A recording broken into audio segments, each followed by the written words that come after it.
life, liberty, and the pursuit of happiness.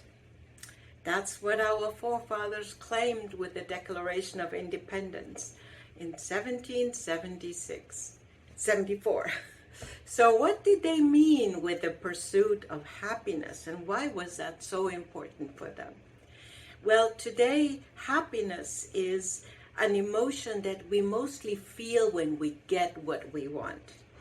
And unfortunately, when we don't get what we want, sometimes unhappiness ensues. And what I want to briefly bring to your awareness is the difference between happiness and joy. Now, they're obviously very closely related, but isn't it true that happiness is a more transitory feeling?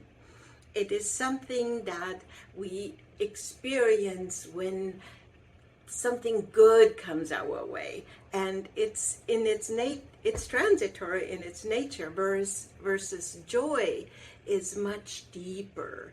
It's that feeling of comfort, like a warm underground layer of goodness that goes so much deeper than happiness. And of course, we want them both, right? But we also know that the pursuit of happiness, when that is meant only to satisfy our material needs, is very superficial and doesn't go far. And the danger there is that we will always say, oh, if only, oh, then I would. So versus joy is just something very deep inside. It's a soul quality. So how can we reclaim joy and experience more joy in our lives? Well, for sure, one of the proven ways is to be of service.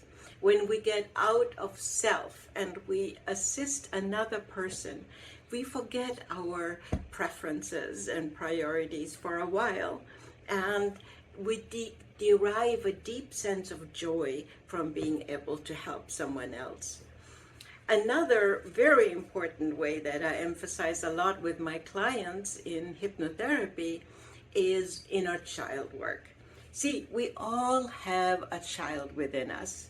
And of course, there's the happy child, and sometimes there's also the wounded child. Both can exist together. And it's interesting because joy actually can exist while other situations are around us. We can feel even sadness and a deep joy at the same time. So, how can we reclaim the joy of the inner child? One of the ways is to embrace playfulness. Obviously, children are playful by nature, and they don't spend time figuring out, oh, what will others think of me if I don't catch the ball? They just play ball. So reclaim that joyfulness, that spontaneity that opens up such ways of experience pleasure in the world. Another one that may not immediately come to mind is to practice mindfulness. Now, mindfulness allows us to feel appreciation for the present moment, keeping our mind from running here and there and everywhere. How about creativity? That is such an important pursuit. And you know, it can take so many different forms. It's not just all about becoming a painter or sculptor. We can be creative while cooking or gardening or a variety of other things. And that bubbles up that deep playfulness and joy inside of us. We've all heard about gratitude and how important it is for our well-being.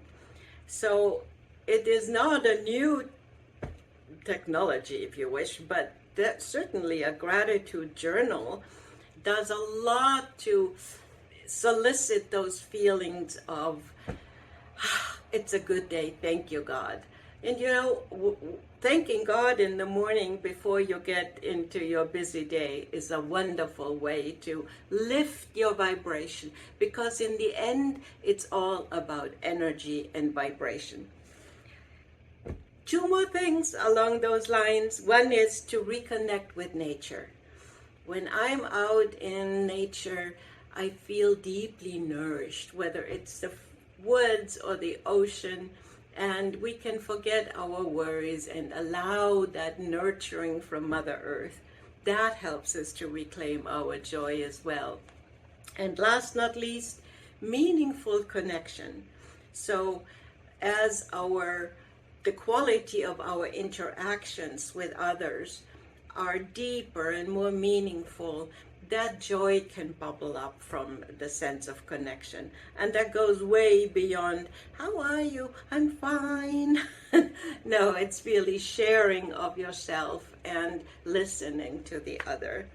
So joy and happiness are both important to live a meaningful life. And now I just invite you to tune more into joy, reclaim it, celebrate life, celebrate every day that you have.